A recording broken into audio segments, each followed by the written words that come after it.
Welcome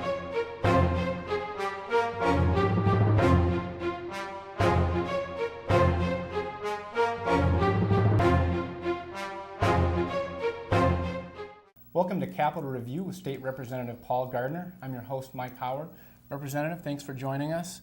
And we're going to talk a little about the state budget, something that's garnered lots of attention, and we've recently seen the governor's state budget proposal. Talk a little about where things stand in Minnesota with the budget right now. Sure. We're in for a really tough 3 years coming up. We've just gotten through a very substantial budget deficit that we dealt with last year.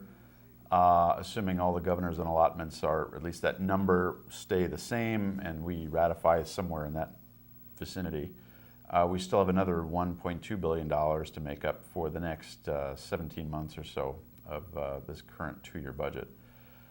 After that, though, starting July 1, 2011, we're looking at a deficit that's about $5.4 billion, and probably more than that if you factor in inflation, because we don't factor in inflation with our budget forecast. So if we make $1.2 billion in cuts only, that cuts down the long-term deficit to just about $3 billion because the cuts sort of magnify over time. So we're not out of the woods even after this year.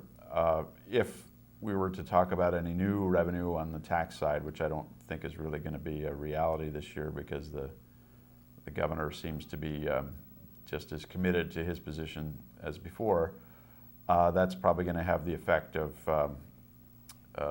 we could solve the long-term deficit a little easier with new revenue, but we're still going to have to make cuts. But a lot of those cuts, even though we take them off our books, end up being shifted to our property taxes also. So for example, Shoreview and Lino Lakes already lost their market value homestead credit, which gave owners of houses that are worth less than $414,000 a year a credit on a sliding scale, which in my case actually reduced my property taxes by several $100s, and that's gone now.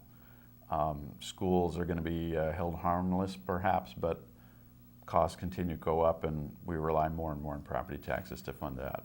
Let me take a second to back up for folks that might not be following the state budget very closely. We've had this deficit last year and now this year again. Talk a little about what's causing this budget deficit. Well, obviously the recession is the big driver. When people are out of work and they're spending less, there's less in income and sales tax revenue.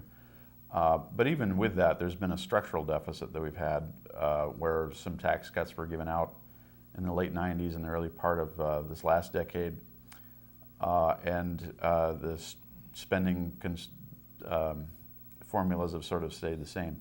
In terms of the long term, once we get out of the recession, our big problem is that we have an aging population.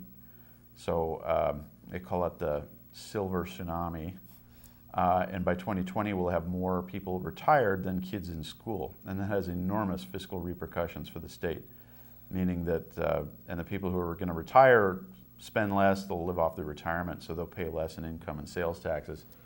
And that means people who are my age and below will end up bearing a larger burden proportionally for things like long-term care, for nursing homes, because we pay a lot in Medicaid in Minnesota from our taxes for nursing homes, assisted living, transit, a whole variety of things. So we're going to have to do a lot of redesigning and rethinking over the next decade. I was going to ask, how does the demographic shift shape how you react to things in the short term as far as maybe focusing on jobs, and then in the long term moving forward with this aging population? Right. Well, certainly if you're out of work, the long term is not something you're thinking about right away. You want to get to work now. So our bonding bill, which we talked about in another segment, is a key way. We're talking about things like the angel investor tax credit to help startup businesses get going and hire new people.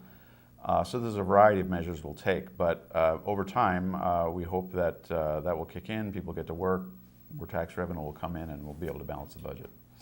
Well, the budget is going to be an issue that will be debated throughout the session, and we'll probably come back here to talk about it as we move forward this session. Very good, and be sure to check my blog. Just Google my name and the word blog, or it'll be right here in the lower end of the screen, where you can actually find out more about some of the details. This has been Capital Review with State Representative Paul Gardner. Thanks, everybody.